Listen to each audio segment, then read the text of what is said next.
Yeah, like it's about 5 months, going on 6 months ago, the lady that lived in this house, she's in her late 60s, I think, was very active. She walked every day. She got out and about. Anyway, she flipped her car and she messed up the vertebrae in her back and neck real bad. And it sounds like she's really not going to make it home. And the place, well, you can see the place. Is what it is. It's not my place or position or any intention to, it is what it is. Life is hard and sometimes you make the best of it you can. But as I've done in previous videos, she had a colony of cats living over here, and we first noticed them when they wander over our house once in a while, but a lot of them were living up under the porch.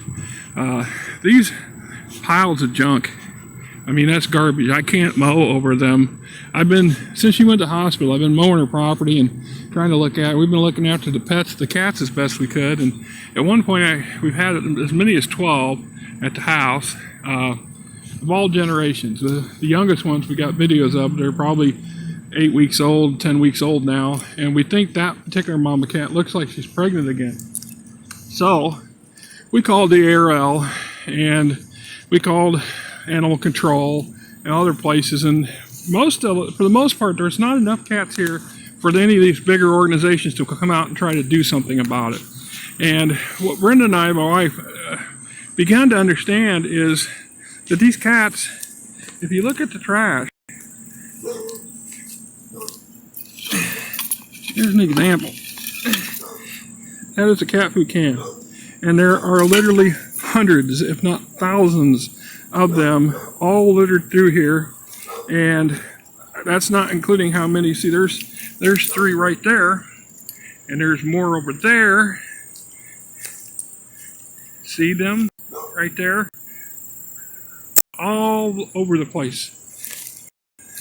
Just piles of them. Some of these piles are literally full of cat food cans, because the lady had been feeding these cats not just dry food, but wet food too.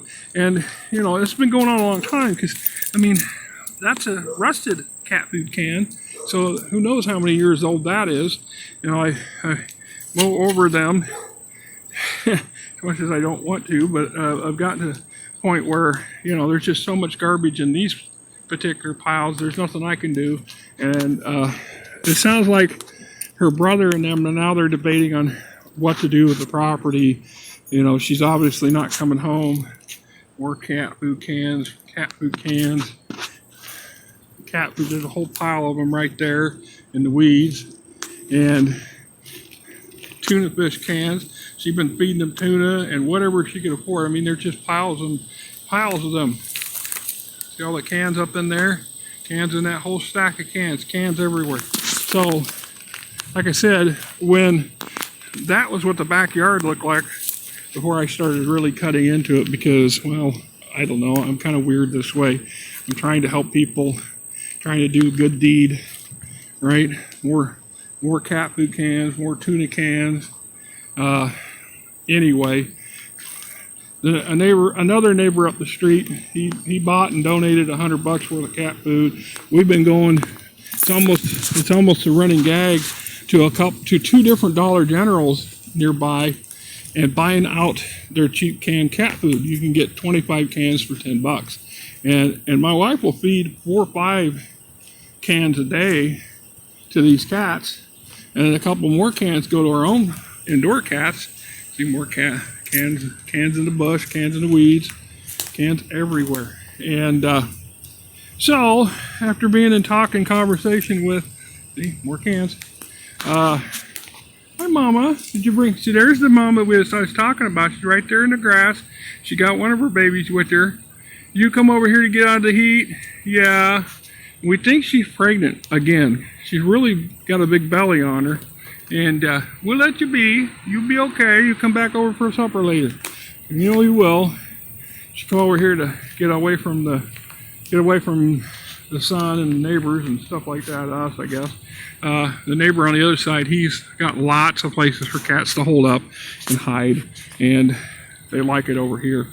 So at the end of the day, what, like I said, I had to do and have been talking about doing is I talked to the ARL, and we discovered that they have a TNR program. It's called Trap Neuter Release, and it's paid for by the community and programs and charity donations. Thankfully, because we don't have money for any of this. I mean, I'm struggling. I'm not kidding. $40 a week in cat food right now, and we're doing the right thing. But you know, $40 adds up. That's a lot of money when your checks barely get you through on all your normal things. So Brenda and I don't go out to eat much anymore. We don't go out to movies and things like that because that 40 bucks was what little surplus we had. So I talked to the ARL, and they got this program, and I've initiated the program. You sign up, and then you try to trap the cats, and you use a live trap. And we'll get to that here in a moment. All right, so as I was talking about, I had to come over and start the car and let it run a while. I don't drive it very often. That's much the one I got from my mom about 5 years ago. And since we bought the house and the van, that one's just, it was free. It costs a little bit of insurance every month, plates every year, but you know, I don't know what it is about those Luminas. The body's just rotting away on it, but that engine fires up and runs like a top. So until the day it stops running, I'm not going to spend a bunch of money to fix it anyway. So what I was saying was that this Trap Neuter Release program that's sponsored by the ARL involves us using a live trap to catch the cats, and then we go onto their website and we get an appointment so we have an appointment for to get them neutered or spayed or whatever, and then you take them and drop them off, and you pick them up later that day. So you drop them off at 7:30, you pick them up before 6 p.m. and then you hang on to them for a day or two, so they can recuperate. In the whole process, because these are feral cats, they're not used to people. You have to have them in the live trap. They need to stay in that live trap the entire 3 days. So we have the challenge of having to figure out, how do you feed them, how do you water them, how do you look after them while they're in a trap, and then they get to a certain point, then you re-release them into the neighborhood. So the program gives them an examination, make sure that they're fit to have that surgery. If not, then the vet will decide to put them down, and they don't tell you about it. They just do it. And so if they call us and tell us, can we go back to get it, and it's just a trap, we'll know that the cat was not salvageable, and which is a sad part of that, and it's a risk. It's just like that mama cat over there that I did in the previous video. We're really concerned because we think she's pregnant again, and their website's very clear on that. When they start this process for spade, if they find that the cat is pregnant, they'll terminate the pregnancy and continue with the surgery. That's not an option. Once they start, it's going to finish. And I told the wife we want to make sure that she's the last one we catch, you know, because if she's really heavy in the belly, and we think, you know, if she has another batch, we need to know and try to let them get through and then go from there, right? Video's going to run out here in a minute. All right, let me stop and start again. One of the problems I have with this phone is it's an Android, and it's a cheap one, so it's an older one, and it only has an X amount of limited capacity for videos. So, like I said, you catch these cats in live trap, and then you're responsible for them for a couple days, so they get a chance to kind of recover, and the whole time they stay in this live trap. So it's a challenge, because these boogers will get upset. So we're trying our first one, and I hope things go well. This particular one is a male, and he's an unhappy male. He doesn't want to be in the thing. And say hi. You don't like being in there, do you? It's okay.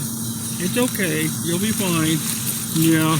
So what we're basically doing is taking him by the ARL tomorrow, because we have the appointment set up, and they're going to check him out. If he's suitable, they'll do the surgery on him. They will give him his shots and check him for other issues, give him rabies shot, which is, you know, all part and parcel of that challenge of looking after everybody and everyone. And then we take him and we bring him back, and so Thursday we'll re-release him, and I'll turn him loose over there, because I insisted. The wife didn't quite understand why. When I told her, I says it's better for us to do this over there, trap these cats, and the neighbor's yard across the street than here, because this has become their feeding station. They're used to eating and stuff in our yard, and I do not want to scare them from that prospect. See, the other problem is with these males, like this young fella here, they're very uppity. These toms are very aggressive. They're very domineering, and they will fight each other because you can hear them fighting all the time. And the other cats, as well as like this guy here, this guy here, right, Fluffer? Yes, this guy here is the neighbor's cat who 2 years ago more or less became our garage cat because they don't want to really take care of him. They got indoor cats and so on, and they just don't care about him that much. My wife took pity on him, and now we feed him too. And he's got another one, a companion around here somewhere. Yes, you do, aren't you? You just say hi to Facebook. Are you Boise? You noisy? Yes. And there's another one running around here, Sissy, and she's.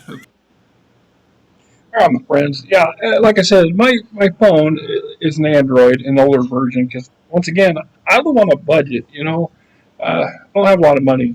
I got this big collection behind me. It's worth a lot of money today to a few people.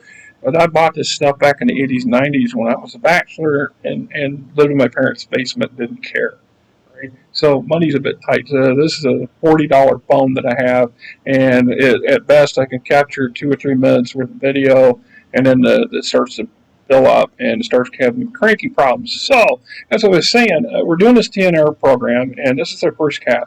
And so the process is you have to weigh since we're using our own live trap, and this is a live trap. They won't hurt unless they hurt themselves, which is always a possibility. The trap won't hurt them. We had to weigh the trap first to make so, because they're going to want to weigh the trap with the cat in it. That way they can deduct the weight of the trap to get the cat's weight. Weight matters because if the cat's over a certain weight, they won't risk giving the shot to knock them out because it messes with them. As an example, our older house cat, Squeaky over here, is she's 18 pounds the last time she was weighed at the vet, and that's way, way too fat for her to have surgery done on her teeth and other things, even if we had the money to do it. I mean, I'm just now getting done with an outfit called Banfield that really took us to the cleaners last year. She got sick with some other issues, and we took her in, and we have a credit card called a care card or whatever. It only has $500 limit on it, and they maxed that card out to sign her up for this program that was supposed to help her and give her all kinds of extra stuff for free. And then what they didn't tell me was, in addition to that, so I've been trying to pay that card down. They also turned around and built, but that was only going to cover 6 months. The additional 6 months would be coming out of my Discover card when that 6 months ran out. So they automatically started billing $61 a month to my Discover card, which I hate to say it, but last year COVID was hard, and we had a number of things that had to be taken care of when we used our card, and our card's at its limit. And that $60 is the difference between paying that damn card down every month and going into hole. So for almost every month for the last 5-6 months, I have been struggling with this because my Discover card would max out or even go into the red, and we'd have to throw money into it to bring it back under the limit, and we just couldn't gain any ground with it, and they did nothing for our cat. Banfield didn't. They did absolutely nothing. They said, "Oh, she's too fat," blah blah blah. But if for an extra $100 here, an extra $100 there, I couldn't get it through their head. I didn't have $100. You people took all my money for this program of yours that apparently didn't do me anything or my cat anything. So I'm as you can tell, I'm a little agitated and sour. So I called them. Reasons on my mind, so I called them this morning to make effing sure that there wasn't an automatic renewal on that program for another year and they said this was our last month and it's paid, blah blah. And so next month, the money I've been paying to cover them will be able to start covering the damn card and start bringing the principal down. I mean, we're about $5,000 total in the hole on our credit cards. Because of this COVID and stuff, and prior to that, my work truck was shot, and it was 6 weeks there. I didn't have any work, so until we got a replacement, I was really struggling last year. It was very hard, and so it'll be another year or two just to recover from that. That's assuming we don't have another round of problems. I worry every day about this basic stuff. You don't want to. That's not your problem. You don't care. So we'd weigh the trap, and then Ideally, you're supposed to set up the appointment to have the surgery done first, then try to catch the cat. And this particular cat was just fortune or dumb luck, we caught the one because this one here has been beating up on the other cats. Something terrible. This one has been very aggressive and it's been chasing the other toms and getting into pissing matches out here and screaming and yelling at all hours day and night. But worse was yesterday, the day before yesterday, he went after one of the other males in the yard, which upset my wife, and my wife went chasing after him to try to break up the fight. And she was trying to put her. I said, "You don't put your hands in between these cats because if they bite you or scratch you, you go to the doctor and they're going to give you rabies shots because there's no way for them to know whether these cats have rabies. And if we manage to catch that cat's dead because they're going to cut off his head to see if he's got rabies. At least that's how they used to. Unless something's changed, I don't know. So you physically, that's one of the TNR program is very clear that once you put the cat in that trap, you leave the trap. Don't open the trap. Don't try to put your hand in the trap. Don't try to move that cat to another container, to a carrier or something. They stay in the trap. And you take them to the program, and then they do what they need to do there. If he's suitable, then they'll give him a knockout, and then they'll take him out of the trap, do surgery on him, put him back in the trap. And then we get the cat and the trap back, and then we sit on that cat for another day or two to let them recover, and then re-release them out into the neighborhood. So they will give them a couple different shots, including rabies shots. They do the neutering, in this case neutering, and then they put a notch in his left ear, I think, to that way you can see that it's been neutered, it's been in this program, and then they put a microchip in him too. So once again, they wanted to know where the people responsible for the colony are. Well, I guess that's me. Now, the lady across the street, she kept, they're just neighborhood cats. But you saw the first video of this. Sure, hundreds and hundreds and hundreds of cans of cat food out there. God knows how many got thrown away into trash. Her brother had been picking them up for weeks over there, and I threw a bunch away, and there's still hundreds more. There's just so damn many of them. So this woman's been feeding these cats for a long time. This is multi-generational colony. And at one time, I've seen 12 cats all in one spot. So I don't know that and I think there's more than that because they don't always come around at the same time. And a given feeding system out here will be anywhere between 5 and 8 cats. And we've got, like I said, kittens that are 6 weeks or 8 to 10 weeks old now, maybe a little older. Their eyes are open, they're getting around, they're starting to eat their solids and stuff. And their mom looks pregnant. And then there's another generation of cats that are, I don't know, 6 months, 10 months, 8 months old. They're about twice the size of the kittens, but they're not full grown yet. And then there's full grown ones that are from a year ago, because I remember them as kittens last year, seeing them in the neighborhood. And she kept saying, they're just neighborhood cats. We didn't really understand just how much this poor lady had been doing it. You've seen the house. She was a very poor person, and she spent a big chunk of her whatever surplus she had taking care of these things. And I feel terrible for them, and I'm getting old and weepy about this sort of stuff. When I was younger, I still would have felt bad, but not like this. And so we've taken upon ourselves, my wife and I, to look after these cats as best we can. Considering they're a stray colony, there's only so much we can do, and we have no money for anything elaborate. We're barely doing the food and stuff now, and that's with help from some other people, which is, we're utterly grateful for that. The other problem, so the other problem is the constant, getting each other pregnant and having more babies. So I was concerned because these cats run across the street. Some of them don't look. Some of them are very wary of people in cars and run away. Others just bolt across the street, and sooner or later I'm going to be burying one of these cats. And I think we have 4 cats buried in my backyard. 2 came from my sister. The other 2 were strays in this. First one we found dead in the ditch when we first moved in, and then the other one was this poor gray. I did some videos on him a couple years ago, and it was very hard. And he had to be put down, and we buried him too. And I don't want to add more and more cats to that backyard. It's kind of a gruesome thing. So I really wanted to find out if there was any help we could get. And I was kind of surprised that that both the ARL or the animal control wouldn't come out and help. They won't come out here. There's just not enough. Now, there's 50 of them in a house overrun by them or something, and something might make the news. Oh, yeah, then they'll be out here in a heartbeat and be 20 volunteers in cages. No, we're on our own. Just saying. Sometimes life's a life's a bitch sometimes, and sometimes we make our own problems, and sometimes we have to grow and learn and control and figure out ways to make good on those things.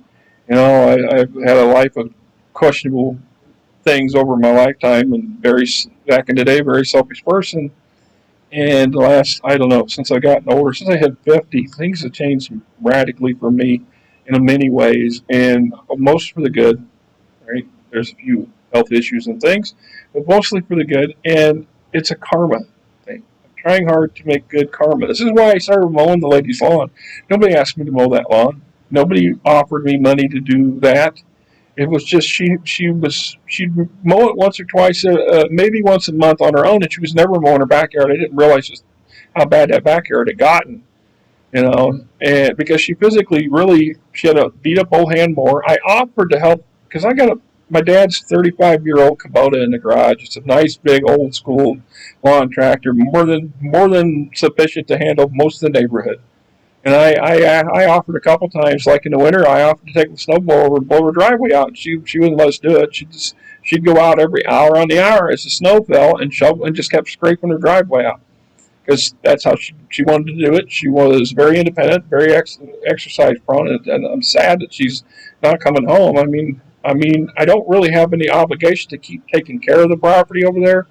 But since I started, I feel like I should keep on until they decide over there what they're going to do with it. Sounds like they don't know. They don't know if something else in the family might be able to take it over or if they're going to sell it.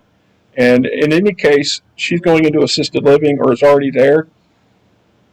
She won't get nothing out of that house. They'll take it from her.